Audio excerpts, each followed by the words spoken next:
আজকে চিন্তা করেছি সবাই ঠান্ডা পানি দিয়ে পরোটা বানায়।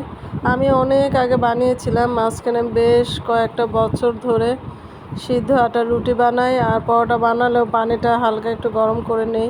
তো আজকে চিন্তা করে দেখেছি যে একদম পুরোপুরি ঠান্ডা পানি দিয়ে পরোটা বানাবো, সাথে একটু গরুর মাংস কষিয়ে নিব।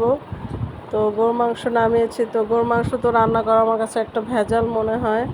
তো এই জন্য 2টা প্যাকেট নামিয়েছি যে একবারে বেশি করে নিব। তো বক্স বক্স করে রেখে দিলে মাঝে মাঝে নামিয়ে খাওয়া যাবে ইনশাল্লাহ। তো নামিয়ে দেখি যে একটা নামিয়ে ফেলেছি খাসি আর একটা গরু।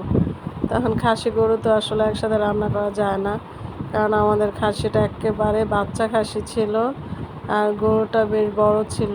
তো দুটা তো দেখা যাবে গরু হতে হতে খাসি গলে একেবারে তুলার মতো হয়ে যাবে। তো এটা চিন্তা করে ভাবলাম তাহলে খাসিটা আলাদাই রান্না করতে হবে আর গরুটাও আলাদা করতে হবে। তো সরি, আমার একটু ঠান্ডা লেগেছে। তো যাই হোক, পরে বসিয়ে দিয়েছি খাসি আর গরু আলাদা। তো সব রকম মশলা দিয়ে ওইদিকে আমি বসিয়ে দিয়েছি। অ্যান্ড পরে দেখলাম ফ্রিজে ফ্রোজেন পেঁয়াজ যেটুকু ছিল ওইটাতে আসলে 2টা এনাফ হবে না, কারণ টমেটো যেহেতু নাই, এখন টমেটো সিজন না। এই জন্য আসলে আমি টমেটো খুব একটা আনি না, হঠাৎ হয়তো আনি, কিন্তু সিজনাল না হলে আমি টমেটোটা বাসায় চেষ্টা করি না আনার, খুব বেশি প্রয়োজন না হলে। তো এই জন্য আসলে পেঁয়াজটা দিয়েই চালিয়ে দিতে হবে। আর পেঁয়াজ যদি একটু বেশি করে দেওয়া না হয় তো সেক্ষেত্রে তো গরু বা খাসি যেটাই হোক না কেন কষানো মাংস খেতে ভালো লাগে না। তো এই জন্য পরে আবার আমি পেঁয়াজ কাটতে বসে গিয়েছি। তো এই তো আর গরুর মাংসের পেঁয়াজ তো আসলে একদম কুচি কুচি করে কাটার প্রয়োজন নেই।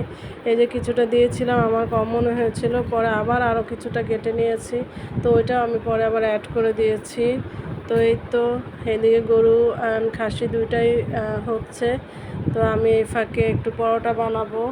তো ওইদিকে আমি আবার ঠান্ডা পানি দিয়ে বানাতে গেলে তো পরোটার ডোটা আসলে মিক্সড করে কিছুক্ষণ রেখে দিতে হয়, তাহলে একটু সফট হয়ে আসে।